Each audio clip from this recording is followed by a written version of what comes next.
السلام علیکم۔ علم ٹی وی میں آپ سب کو خوش آمدید۔ خالد، کیا یہ سچ ہے جو میں نے سنا ہے؟ خالد نے اس آواز کو پہچان لیا۔ یہ اس کے ساتھی اکرمہ کی آواز تھی۔ ایک ہی روز پہلے اسے اکرمہ کہہ رہا تھا، اگر تم یہ سوچ رہے ہو کہ محمد صلی اللہ علیہ وسلم خدا کا بھیجا ہوا نبی ہے تو وہ خیال دل سے نکال دو۔ محمد صلی اللہ علیہ وسلم ہمارے بہت سے رشتہ داروں کا قاتل ہے۔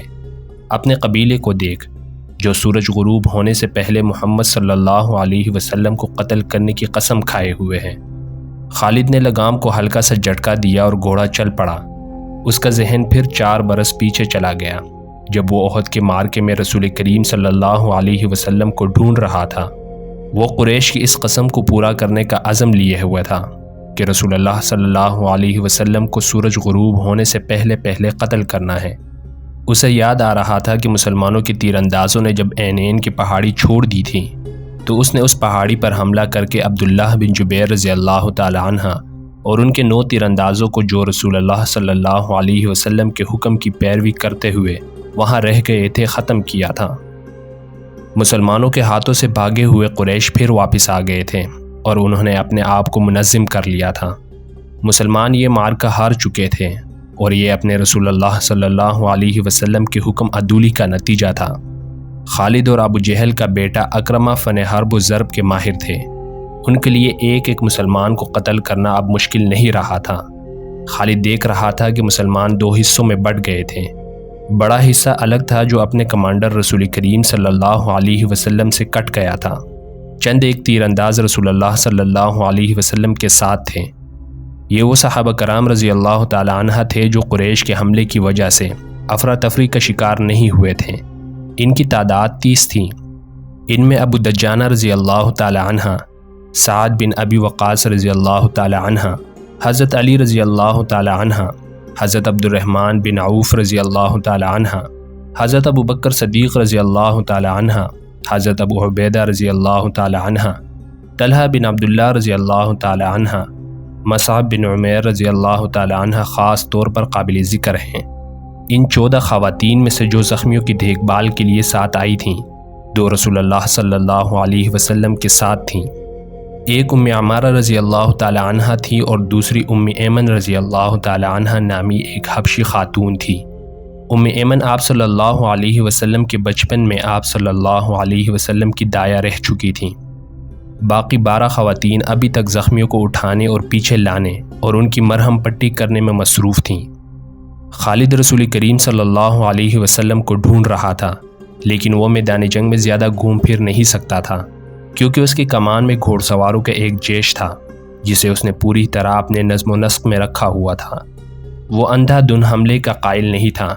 اس کا اصول تھا کہ دشمن کی ایسی رگ پہ ضرب لگاؤ کہ دوسری ضرب سے پہلے وہ گھٹنے ٹیک دیں۔ آج 4 برس بعد جب وہ تنہا صحرا میں جا رہا تھا، اس کے ذہن میں گھوڑے دوڑ رہے تھے، اسے تیر کمانوں کے زناٹے سنائی دے رہے تھے، اس کے ذہن میں مسلمانوں کے نعرے گونج رہے تھے۔ اس کا خیال تھا کہ مسلمان یہ ظاہر کرنے کے لیے نعرے لگا رہے ہیں کہ انہیں موت کا کوئی ڈر نہیں۔ طنز اور نفرت سے ابھی بھی اس کے ہونٹوں پر مسکراہٹ آ گئی۔ اس نے ارادہ کر لیا تھا کہ وہ زیادہ سے زیادہ مسلمانوں کو قتل کرے گا، قیدی کم ہی بنائے گا۔ اسے ابھی بھی پتہ نہیں چل رہا تھا کہ رسول کریم صلی اللہ علیہ وسلم کہاں ہیں۔ اس نے دیکھا کہ ابو سفیان جو بھاگتے ہوئے قریش کو ساتھ لے کر واپس آ گیا تھا، مسلمانوں کی فوج کے بڑے حصے پر حملہ آور ہو چکا تھا اور مسلمان بے جگری سے لڑ رہے تھے۔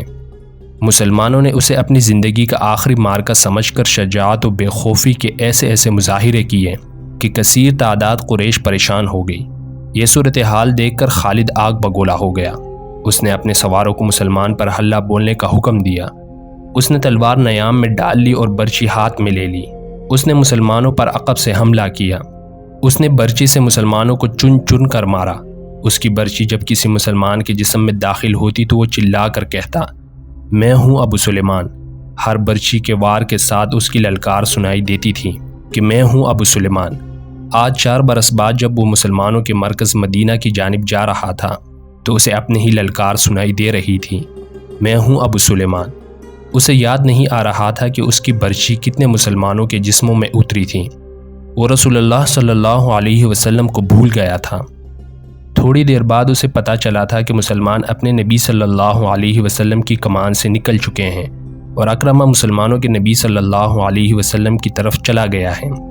حقیقت بھی یہی تھی کہ رسول اللہ صلی اللہ علیہ وسلم کی کمان ختم ہو چکی تھی اور مارکے کی صورتحال ایسی ہو گئی تھی کہ آپ صلی اللہ علیہ وسلم مسلمانوں کو اثر نو منظم نہیں کر سکتے تھے، لیکن آپ صلی اللہ علیہ وسلم اپنے اور اپنے ساتھیوں کی جان بچانے کے لیے میدان جنگ سے نکلنا بھی نہیں چاہتے تھے۔ حالانکہ صورتحال ایسی تھی کہ پسپائی کے علاوہ کوئی چارہ نہ تھا، لیکن آپ صلی اللہ علیہ وسلم کسی بہتر پوزیشن میں جانے کی کوشش کر رہے تھے۔ آپ صلی اللہ علیہ وسلم کو معلوم تھا کہ قریش آپ صلی اللہ علیہ وسلم کو ڈھونڈ رہے ہوں گے اور آپ صلی اللہ علیہ وسلم کے گروہ پر بڑا شدید حملہ ہوگا۔ آپ صلی اللہ علیہ وسلم ایک پہاڑی کی طرف بڑھنے لگے۔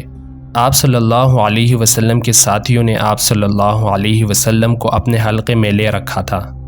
آپ صلی اللہ علیہ وسلم تھوڑی ہی دور گئے ہوں گے کہ اکرمہ نے اپنے گھوڑ سواروں سے آپ صلی اللہ علیہ وسلم پر حملہ کر دیا۔ قریش کے ایک پیادہ جیش کو کسی طرح پتہ چل گیا کہ رسول کریم صلی اللہ علیہ وسلم پر اکرمہ نے حملہ کر دیا ہے، تو قریش کا یہ پیادہ جیش بھی آپ صلی اللہ علیہ وسلم کے گروہ پر ٹوٹ پڑا۔ آپ صلی اللہ علیہ وسلم کے اور آپ صلی اللہ علیہ وسلم کے کسی ایک بھی ساتھی کے بچ نکلنے کا سوال ہی ختم ہو گیا تھا۔ آپ صلی اللہ علیہ وسلم کے 30 ساتھیوں نے اور ان 2 خواتین نے جو آپ صلی اللہ علیہ وسلم کے ساتھ تھیں، آپ صلی اللہ علیہ وسلم کے گرد گوش پوش کی دیوار کھڑی کر دی۔ خالد کو یاد آ رہا تھا کہ رسول اللہ صلی اللہ علیہ وسلم جسمانی طاقت کے لحاظ سے بھی مشہور تھے۔ اس کا سب سے بڑا ثبوت یہ تھا کہ آپ صلی اللہ علیہ وسلم نے عرب کے مانے ہوئے پہلوان رکانہ کو 3 بار اٹھا کے پٹخا تھا۔ اب میدان جنگ میں ان کی طاقت کے ایک اور مظاہرے کا وقت آ گیا تھا۔ گوش پوش کی وہ دیوار جو آپ صلی اللہ علیہ وسلم کے فدائین نے آپ صلی اللہ علیہ وسلم کے ارد گرد کھڑی کر دی تھی، اسے آپ صلی اللہ علیہ وسلم نے خود توڑا۔ آپ صلی اللہ علیہ وسلم کے ہاتھ میں کمان تھی، ترکش میں تیر بھی تھے۔ اس وقت خالد مسلمانوں کے بڑے حصے میں الجھا ہوا تھا۔ اسے جب بعد میں بتایا گیا تھا کہ جب رسول اللہ صلی اللہ علیہ وسلم اور ان کے 3 ساتھی اور 2 عورتیں قریش کے گھوڑ سواروں اور پیادوں کے مقابلے میں جم گئے تھے، تو خالد نے بڑی مشکل سے یقین کیا تھا۔ اس نے ایک بار پھر کہا تھا کہ یہ طاقت جسمانی نہیں ہو سکتی، یہ کوئی اور ہی طاقت ہے۔ اس وقت سے ایک سوال اسے پریشان کر رہا تھا کہ کیا عقیدہ طاقت بن سکتا ہے؟ وہ اپنے قبیلے میں کسی سے اس سوال کا جواب نہیں لے سکتا تھا، کیونکہ فوراً یہ الزام عائد ہو سکتا تھا کہ اس پر بھی محمد صلی اللہ علیہ وسلم کا جادو اثر کر گیا ہے۔ آج وہ یہی سوال اپنے ذہن میں لیے مدینہ کی طرف جا رہا تھا۔ احد کی پہاڑی افق سے اوپر اٹھ آئی تھی۔ 4 برس پرانی یادیں اسے پھر اس پہاڑی کے دامن میں لے گئی تھیں، جہاں اسے اپنا ہی نام سنائی دے رہا تھا، ابو سلیمان، ابو سلیمان۔ وہ اپنے تصور میں دیکھنے لگا کہ ان 30 آدمیوں اور 2 عورتوں نے اتنے سارے گھوڑ سواروں اور پیادوں کا مقابلہ کس طرح کیا ہوگا۔ رسول کریم صلی اللہ علیہ وسلم اپنے دست مبارک سے تیر برسا رہے تھے۔ آپ صلی اللہ علیہ وسلم کے ساتھی بڑھ چڑھ کر آپ صلی اللہ علیہ وسلم کو اپنے حلقے میں لے لیتے۔ ایک مورخ مغازی کی تحریر کے مطابق آپ صلی اللہ علیہ وسلم اپنے گرد حلقے کو بار بار توڑتے اور جدھر سے دشمن ان کی طرف بڑھتا اس پر تیر چلاتے۔ آپ صلی اللہ علیہ وسلم کی جسمانی طاقت عام انسان کے مقابلے میں کہیں زیادہ تھی۔ آپ صلی اللہ علیہ وسلم کمان کو اس قدر زور سے کھینچتے تھے کہ آپ صلی اللہ علیہ وسلم کا چھوڑا ہوا تیر جس جسم میں لگتا تھا، تیر کی نوک اس جسم کی دوسری طرف نکل جاتی تھی۔ آپ صلی اللہ علیہ وسلم نے اس قدر تیر چلائے تھے کہ ایک تیر چلانے کے لیے آپ صلی اللہ علیہ وسلم نے کمان کو کھینچا تو کمان ٹوٹ گئی۔ آپ صلی اللہ علیہ وسلم نے اپنے ترکش میں بچے ہوئے تیر سعد بن ابی وقاص رضی اللہ تعالیٰ عنہ کو دیے۔ سعد بن ابی وقاص رضی اللہ تعالیٰ عنہ کے نشانے کا کوئی بھی مقابلہ نہیں کر سکتا تھا۔ خود آپ صلی اللہ علیہ وسلم بھی سعد کے نشانے کو تسلیم کرتے تھے۔ ادھر مسلمان ابو سفیان اور خالد کے ہاتھوں کٹ رہے تھے اور خون کا آخری قطرہ بہہ جانے تک مقابلہ کر رہے تھے۔ ادھر آپ صلی اللہ علیہ وسلم کے 30 فدائین اور 2 خواتین کی بے جگری کا یہ عالم تھا جیسے ان کے جسم نہیں ان کے روحیں لڑ رہی ہوں۔ مشہور مؤرخ طبری لکھتا ہے کہ ایک مسلمان نے بیک وقت 4 5 قریش کا مقابلہ کیا۔ ان کا انداز ایسا دہشتناک تھا کہ قریش پیچھے ہٹ جاتے تھے یا ان پر حملہ کرنے والا اکیلا مسلمان زخموں سے چور ہو کر گر پڑتا تھا۔ قریش نے جب رسول اکرم صلی اللہ علیہ وسلم کے فدائین کی شجاعت کا یہ عالم دیکھا تو کچھ پیچھے ہٹ کر ان پر تیروں کے ساتھ ساتھ پتھر بھی برسانے لگے۔ اس کے ساتھ ہی قریش کے چند ایک گھوڑ سوار سر پر گھوڑے دوڑاتے آپ صلی اللہ علیہ وسلم پر حملہ آور ہوئے، لیکن آپ صلی اللہ علیہ وسلم کے ساتھیوں کے تیر ان کے جسموں میں اتر کر انہیں واپس چلے جانے پر مجبور کر دیتے تھے۔ اس صورتحال سے بچنے کے لیے قریش نے چاروں طرف سے تیروں اور پتھروں کا مینا برسا دیا۔ خالد کو اکرمہ نے بتایا تھا کہ ابو دجانہ محمد صلی اللہ علیہ وسلم کے آگے جا کھڑے ہوئے، ان کی پیٹھ دشمن کی طرف تھی۔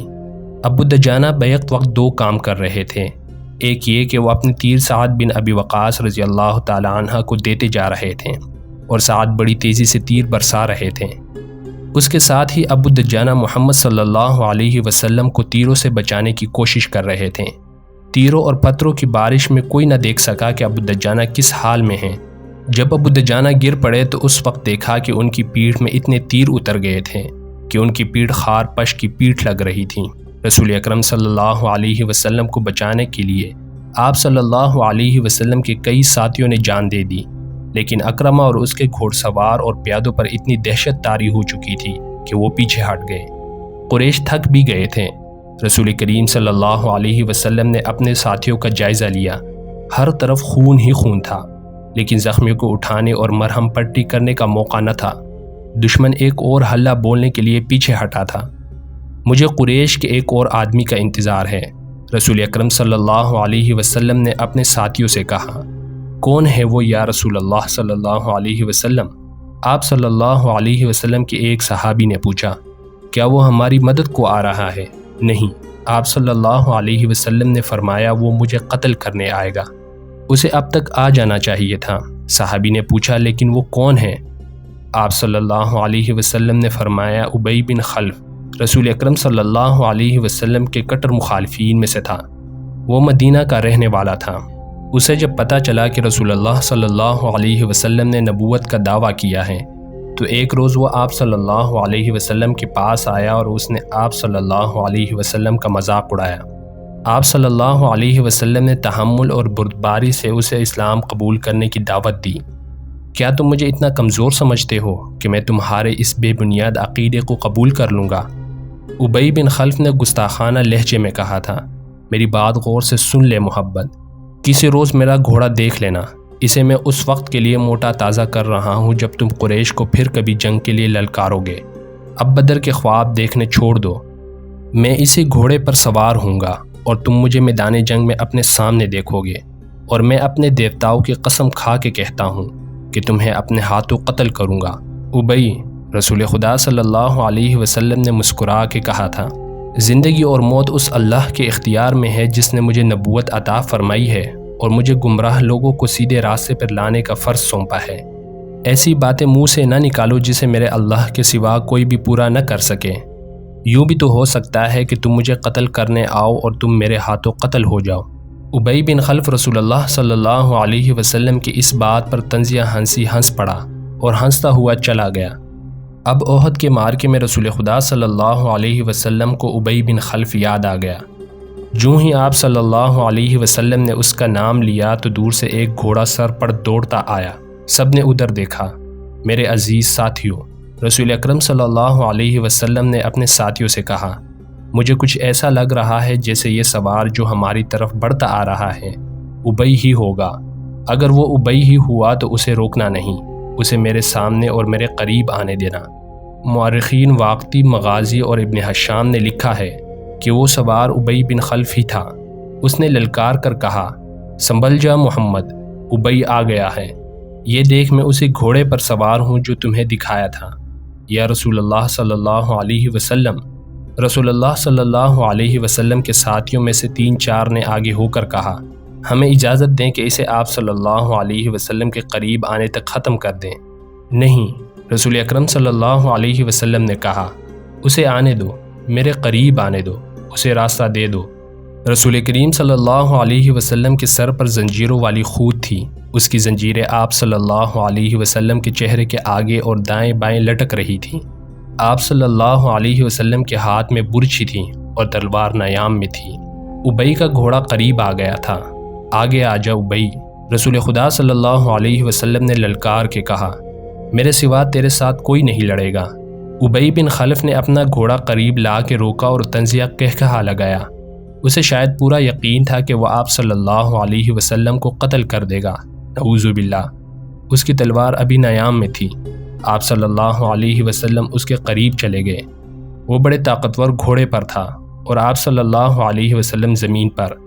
اس نے ابھی تلوار نکالی ہی تھی کہ آپ صلی اللہ علیہ وسلم نے آگے بڑھ کر اور اچھل کر اس پر برچھی کا وار کیا۔ وہ وار بچانے کے لیے ایک طرف جھک گیا، لیکن وار خالی نہ گیا۔ آپ صلی اللہ علیہ وسلم کی برچھی کی انی اس کی دائیں کندھے پر ہنسلی کی ہڈی کے نیچے لگی۔ وہ گھوڑے سے گرا اور اس کی پسلی ٹوٹ گئی۔ مورخ لکھتے ہیں کہ رسول خدا صلی اللہ علیہ وسلم کا وار اتنا کاری نہ تھا کہ ابئی جیسا قوی ہیکل آدمی اٹھ نہ سکتا۔ رسول خدا صلی اللہ علیہ وسلم اس بار دوسرا وار کرنے کو دوڑے۔ وہ گھوڑے کے دوسری طرف گرا تھا۔ اس پر شاید دہشت طاری ہو گئی تھی یا آپ صلی اللہ علیہ وسلم کا وار اس کے لیے غیر متوقع تھا۔ وہ اٹھا اور اپنا گھوڑا وہیں چھوڑ کر بھاگ گیا۔ وہ چلاتا جا رہا تھا، محمد نے مجھے قتل کر دیا ہے، اے اہل قریش، محمد نے مجھے قتل کر ڈالا۔ قریش کے کچھ آدمی نے اس کے زخم دیکھے تو اسے تسلی دی کہ اسے کسی نے قتل نہیں کیا۔ زخم بالکل معمولی ہیں، لیکن اس پر نہ جانے کیسی کیفیت طاری ہو گئی تھی کہ اس کی زبان سے یہی الفاظ نکلتے تھے، میں زندہ نہیں رہوں گا۔ محمد نے کہا تھا کہ میں اس کے ہاتھوں قتل ہو جاؤں گا۔ مورخ ابن حشام نے یہاں تک لکھا ہے کہ ابئی نے یہ الفاظ بھی کہے تھے، اگر محمد مجھ پر صرف تھوک دیتا تو بھی میں زندہ نہ رہ سکتا تھا۔ جب احد کا معرکہ ختم ہو گیا تو ابئی قریش کے ساتھ مکہ روانہ ہو گیا۔ راستے میں انہوں نے پڑاؤ کیا تو ابئی مر گیا۔ خالد کو آج 4 برس بعد وہ وقت کل کی بات کی طرح یاد آ رہا تھا۔ اسے یقین تھا کہ مسلمانوں کو اہل قریش کچل کر رکھ دیں گے، لیکن مسلمان جس طرح جانیں قربان کر رہے تھے اس نے خالد کو پریشان کر دیا۔ یوں لگتا تھا جیسے مسلمان پیادوں سے قریش کے گھوڑے بھی خوفزدہ ہیں۔